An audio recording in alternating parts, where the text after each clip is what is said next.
Halo semuanya. Nama saya Darina Manik, kelas 12 IPA 1, nomor urut 8 dari SMA Swasta Sultan Agung. Saya di sini akan mempresentasikan materi prakarya tentang perilaku konsumen. Nah, yang pertama saya di sini akan menjelaskan pengertian dari perilaku konsumen. Perilaku konsumen adalah sebuah studi psikologis yang mempelajari perilaku individu atau organisasi terhadap sebuah produk.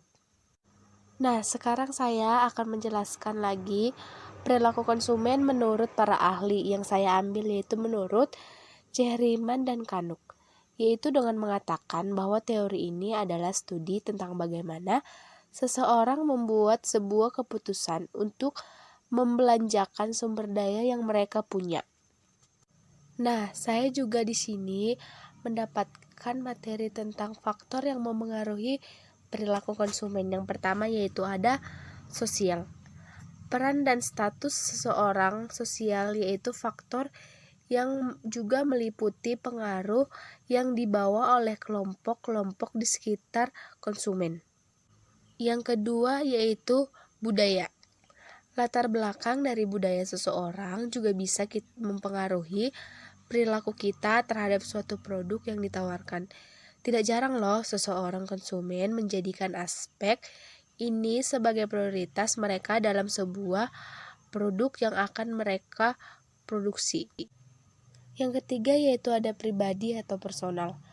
Variabel ini yaitu berkaitan dengan personal konsumen adalah aspek demografis yaitu usia, jenis kelamin, besar pendapatan, dan lain-lain.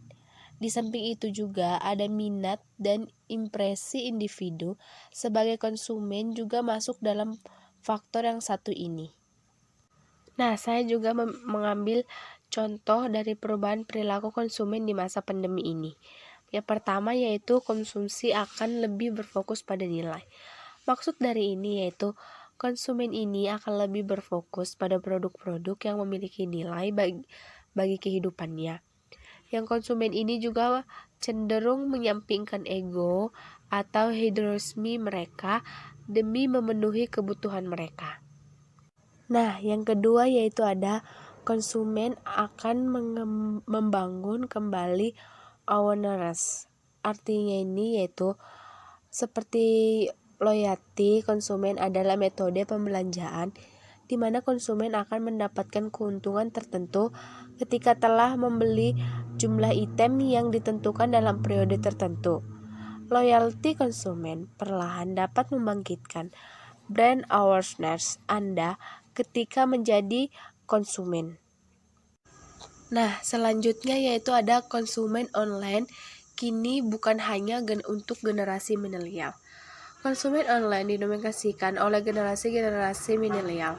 Industri yang konsumennya memang untuk generasi milenial sudah sejak lama mengandalkan e-commerce sebagai sarana transaksi jual beli.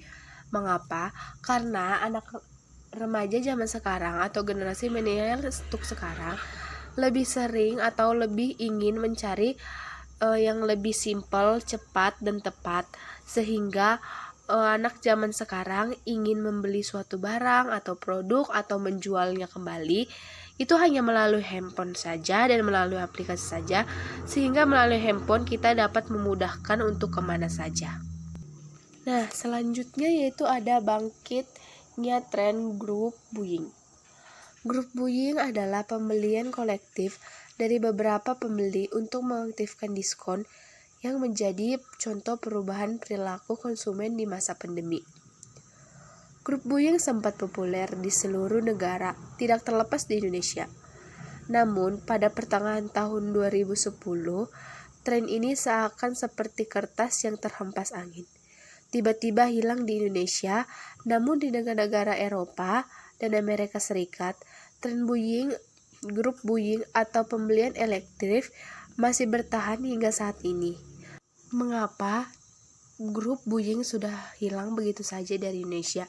Karena Indonesia sudah memiliki aplikasi dan di mana kita akan membeli di aplikasi tersebut.